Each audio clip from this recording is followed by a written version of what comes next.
Welcome to the Morning English Podcast. Listen, learn, and speak English daily. Have you ever felt a little confused when speaking English? Oh, I think we all have. Right. Imagine you're standing there. You know exactly what you want to say. The idea is, perfectly clear in your head. Yes, you just need to ask a simple question. Exactly. But right as you open your mouth, you completely freeze. You stop. You think too much. That happens so often. It really does. Yeah. You feel shy and you ask yourself, wait, should I say can, could, or may? That happens to so many people. It is a very normal feeling. Your mind just goes blank. Yeah, totally blank. You know the words, but you just cannot speak. You are afraid of making a mistake. But please, take a deep breath. Do not worry at all. We understand exactly how that feels. We really do. Welcome to the Morning English Podcast. We're so happy you're sitting here with us today. We are so glad you are here. Look around. We're in the private garden today. It is a beautiful, peaceful morning. The sun is warm and fresh. It feels wonderful. You can hear the birds singing softly in the trees. Yeah, and we have a nice view of the house right behind us. It is so nice and quiet out here today. We want you to feel completely relaxed. Just sit back. Exactly. Just sit back, listen to the gentle birds, and enjoy this morning talk with us. Today, we are doing a deep dive into 3 very small words. 3 very important little words. Yes. We will learn slowly and easily. We will not use difficult words. We are just 2 friends having a chat with you in the garden. Exactly. This is just a gentle morning practice. And before we begin our deep dive today, do not forget to subscribe to our channel for more easy English lessons. We love having you with us. We really do love our listeners. So let us talk about these 3 words. Yeah. Can, could, and may. Why do they make us freeze? Well, they make us freeze because they look similar, Right. but they change the feeling of a sentence. Right. The feeling changes completely. But once you understand how they work, you will never feel shy about them again. We are going to take this step by step. We will practice together. I am ready. And I know you listening at home are ready too. Let us start with the first word. The easiest word. Yeah, the easiest word. Let us talk about can. Imagine you are thirsty. You want some water. Or, maybe you have a problem and you need some help. What is the most normal, everyday way to ask? You use the word can. You say, can I have water? Can I have water? Or you say, can you help me? It is very simple. It is very friendly. People use this word every single day, all over the world. Can. It is only 3 letters, but man, we use it all the time. All the time. So looking at our notes for this morning talk, it says we use can for 2 main things. First, we use it for simple requests like asking for water. Right. Second, we use it for ability. Ability means things you know how to do. Yes. Let us talk about ability first. Think about your skills. What are you good at? You say, I can swim. I can swim. This means you have the skill to swim right now. Yeah. You know how to do it. You can also say, I can cook. I can cook. Or I can drive. Yeah. I can speak English. Oh, I like that one. I can speak English. That is a great sentence to practice. But wait, I have a question. Sure, what is it? Sometimes when I want to tell someone about my skills, I get confused. What if I accidentally add the word to? Can I say, I can to swim? Oh, that is a great question. And that is a very, very common mistake. Really? Oh, yes. Many people say, I can to swim or I can to go. But no, we do not use to. It is not correct. But why is it wrong? I mean, why does it feel so strange to say it? Think about it like a bridge. You are standing on one side. The action, like swimming, is on the other side. Okay, I am picturing a bridge in the garden here. Perfect. Yeah. The word can is a clean, straight bridge. It takes you straight to the action, I can swim. Right, it is direct. Yes. If you put the word to in the middle, it is like dropping a big, heavy rock right on the bridge. You block the path. Oh, I see. The word to blocks the bridge. Exactly. I'll just take the rock away. I can swim, I can eat, I can go. That is much easier. Exactly. Keep the bridge clear. No to. Let us practice this together with our listener. Let us say it slowly. I can swim. I can swim. I can cook. I can cook. Perfect. Now, let us look at the other way we use can. We use it to ask for things. A simple request. Like asking a friend for a favor. Yes. You say, can you help me? Can you help me? When I say that, it feels very direct. It feels like I am just passing a ball straight to my friend. Here is the ball. Can you help me? It is friendly. Yes, it is very direct. There is no distance between you and your friend. You are just asking a clear question. It is nice and easy. It's perfect for family, for friends, and for people you know well. Let us practice asking. Let us say it together. Can you help me? Could you help me? Can I have water? Can I have water? Very good. You are doing great. So can is our normal, friendly word. But sometimes being very direct is not what we want. That is true. Sometimes we need a different word. Because if I'm talking to my best friend, can you help me is perfect. But what if I am talking to someone I do not know well? Right, like a stranger. Yeah. Or what if I am asking for a very big favor? Sometimes can feels too strong. It feels too direct. That is exactly right. If you are too direct, it can feel a little bit hard. That is why we have our second word. We move from can to could. Could. Yes, could is very similar, but it has a different feeling. It is softer, it is gentler, it is more polite. Softer and gentler. I like that. So let us compare them. I am at home. I say to my brother, can you help me? That is fine. Completely fine. But now I am at work. I am talking to a busy manager. Should I say, could you help me? Yes, good choice. Could you help me? Sounds much better. Both sentences are completely correct. So I am not making a mistake with can. No, you are not making a grammar mistake with can, but the feeling changes. Could gives the other person a little bit of space. How does it give them space? I'm trying to understand the feeling. Well, think about that ball again. With can, you threw the ball straight at them. It is fast. Right. With could, it is like wrapping the ball in a very soft towel before you hand it to them. It is gentle. Oh, a soft towel. I like that picture. If they're busy and they need to say no, the soft towel makes it easier. It feels more polite. I really love that. A soft towel. Could you help me? It feels much nicer for a busy person. So could is a polite request. Yes, it is. But wait, I am looking at our notes for this morning talk. It says could has another job.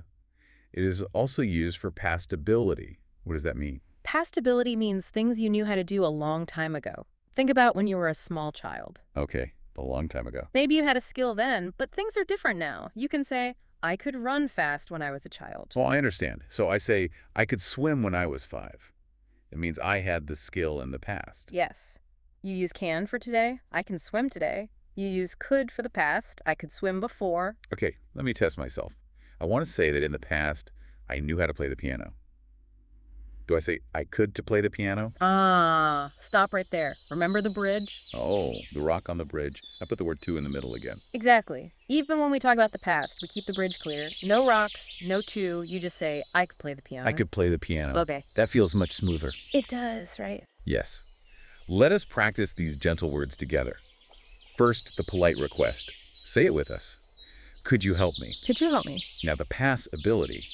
I could run fast before. I could run fast before. Listen to the birds in the garden. They sound so relaxed. They really do. And you should feel relaxed too. We are learning step by step. We have the friendly can, we have the gentle could. Now we have one more word to look at. The word may. May is our third word. And may is the most formal word.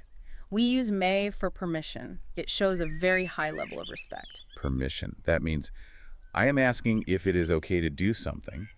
I am asking if I'm allowed. Yes. We use this in formal situations. You use it in a school. You use it in a serious office. Somewhere official. Exactly. Yeah. You use it when you are talking to a judge or a strict teacher. You say, may I come in, or may I ask a question? It sounds very serious. Like I am standing behind a line on the floor and I am asking, is it okay if I step over this line? That is a perfect picture. You are acknowledging a boundary. You are showing deep respect for the other person's space or authority. Let us do a direct comparison. This will really help you understand the different feelings. Let us imagine a room with a window. Okay, I am imagining the room. It is a little hot. I want to open the window. I have 3 choices. Let us walk through them.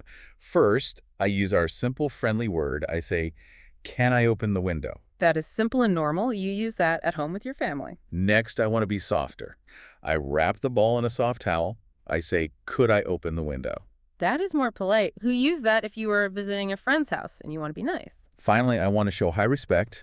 I am standing behind the line. I say, may I open the window? That is formal and very polite. You use that if you were in a very important meeting with the boss of your company. I see. What is amazing is that all 3 sentences are right. None of them are mistakes. Wait, really? None of them. None of them. But you choose the word based on where you are and who you are talking to. That makes so much sense. But I have another question about may. We talked about ability. We said, I can swim for today. and I could swim for the past. Can I use may to talk about my skills? Can I say, I may cook very well to tell you I am a good chef? No, please do not do that. That is a mistake. We never, ever use may for ability. But why not? If it is a polite word, why can't I use it to politely say I am good at cooking? Because may is only about permission or possibility. If you say, I may cook, you are not talking about your skill. You are saying maybe I will cook later or maybe I will not. Oh, I see. Or you are saying you have permission to cook. It does not mean you are a good chef. If you want to talk about your skill, you must use can. I can cook well. Okay, I will remember that. I may swim well is wrong. It must be I can swim well. Thank you for explaining that. You are very welcome. Let us practice the formal word, may, for permission. Imagine you are at a door. Say it with us. May I come in? May I ask a question? May I ask a question? Great job. Take a sip of your tea or coffee if you have some. The morning sun is getting a little brighter here in the garden. It is warming up nicely. Now that we understand these 3 words, let us play a game.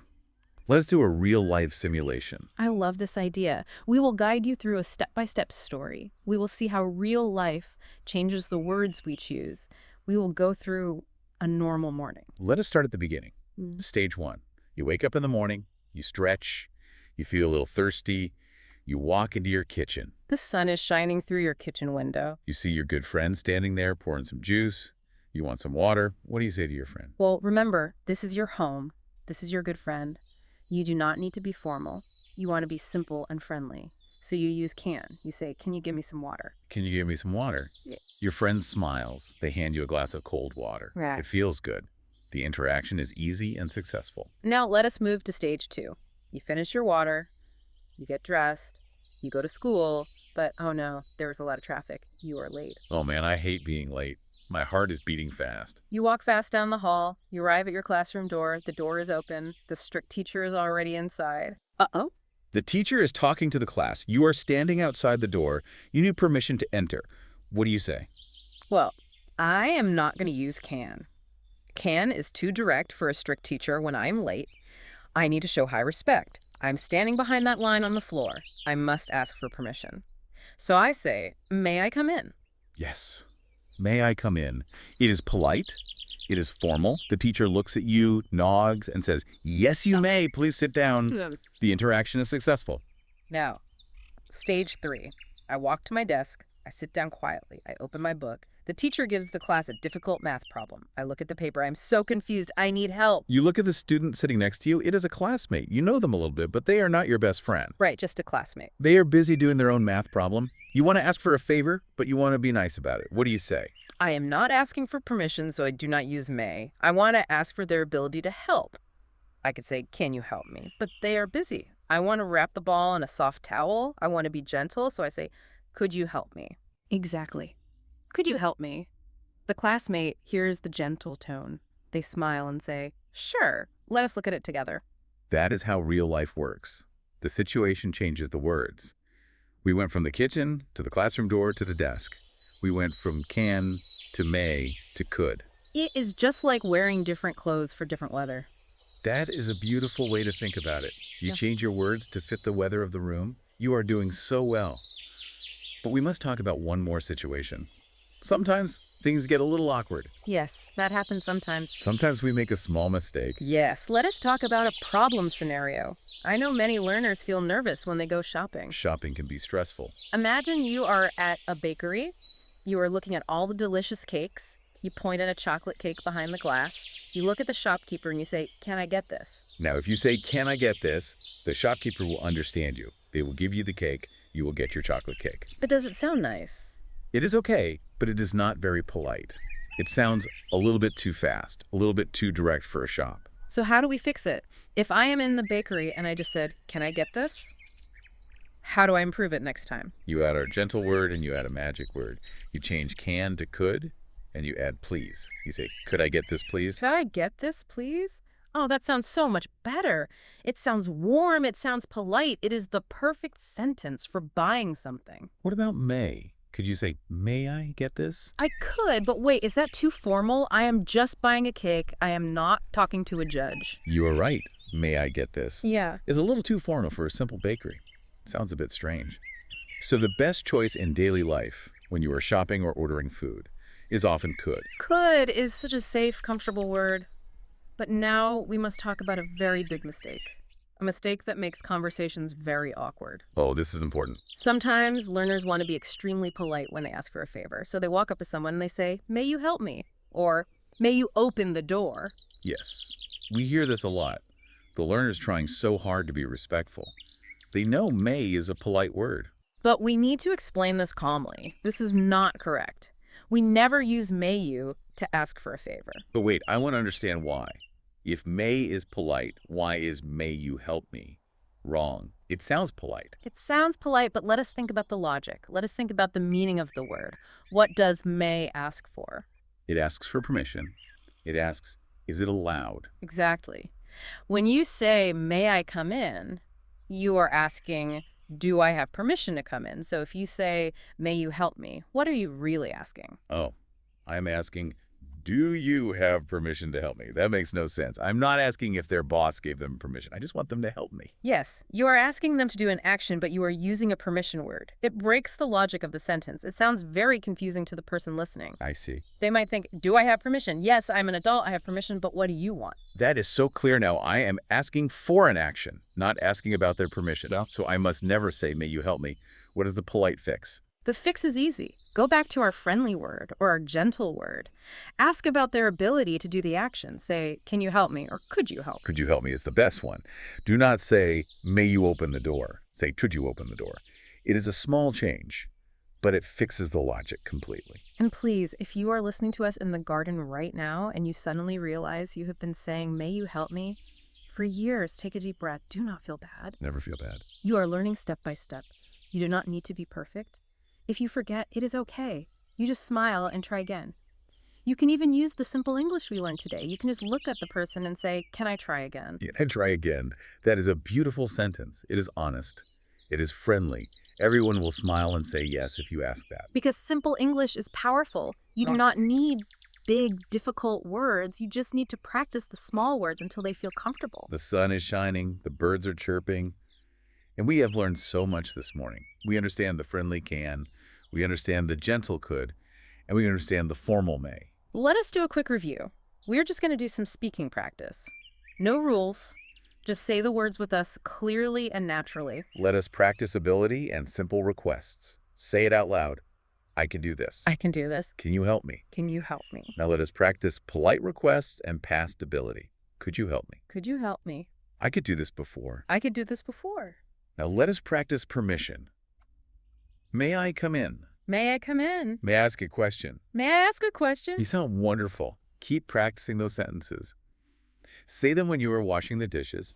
Say them when you are walking. Yes, just practice every day. Soon, you will not even have to think about them. They will just come out of your mouth easily. And you will never have to stare at those 3 doors in your mind again. You will know exactly which key opens the conversation. This has been such a lovely morning talk. Before we go, we just want to say thank you to our amazing listeners. We truly appreciate your support. Sitting here in the garden with you is our favorite part of the day. We really do love it, and we want to hear from you. Tell us in the comments, what is something you can do very well? What is an ability you have today? We love reading your messages. Are you good at cooking? Can you sing? Can you paint? Put it in the comments. We want to read them all. And please do not forget to subscribe for more easy and fun English lessons. Give this video a like if it helped you today. It really helps our channel grow. And share it with a friend who wants to improve their English. Maybe you have a friend who feels shy when they speak. Send this morning talk to them. Help them feel relaxed too. Watch more full practice sessions on our channel. We have so many topics to help you learn slowly and calmly. Try using these words in your mind today. When you need something, think, can I get this please? Keep practicing. Until next time, enjoy your morning. Bye for now. Goodbye, everyone. Listen to the birds and have a beautiful day.